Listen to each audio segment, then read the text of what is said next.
+2 தேர்வை எழுதிவிட்டு தாயின் ஈமச்சடங்கில் கலந்து கொண்ட மாணவனுக்கு விஜய் செய்த உருக்கமான உதவி.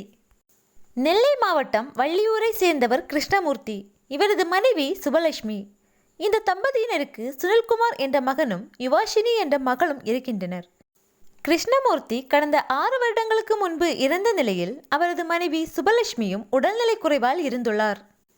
இந்நிலையில் உடல்நிலை சரியில்லாமல் இருந்த சுபலட்சுமியும் நேற்று காலை இறந்துள்ளார். மகன் சுனில்குமார் +2 படித்து வந்துள்ளார். +2விற்கு நேற்றைய தினம் பொதுத் தேர்வு தொடங்கிய நிலையில் சுனில்குமார் தனது தாய் இறந்த துக்கத்தையும் மறைத்து +2 தேர்வை எழுதி முடித்துவிட்டு வந்து தன் தாயின் இறுதிச் சடங்கில் கலந்து கொண்டது பெரும் சோகத்தை ஏற்படுத்தியிருக்கிறது. தந்தையையும் தாயையும் இழந்து ஆதரவற்ற நிலையில் மாணவர் சுனில்குமார் இருப்பதை அறிந்த தமிழக வெற்றி கழகத்தின் நெல்லை தெற்கு மாவட்ட செயலாளர் ராஜகோபால் தலைமையில் மருத்துவர் அணி கிறிஸ்டோபர், வள்ளியூர் ஒன்றிய செயலாளர் நாகராஜன் உள்ளிட்ட கட்சி தொண்டர்கள் அந்த மாணவனின் வீட்டிற்கு நேரடியாக சென்று மாணவனின் தாத்தா பாட்டியிடம் ஆறுதல் தெரிவித்ததோடு ஈமச்சடங்கிற்கான நிதி உதவியும் வழங்கியுள்ளனர்.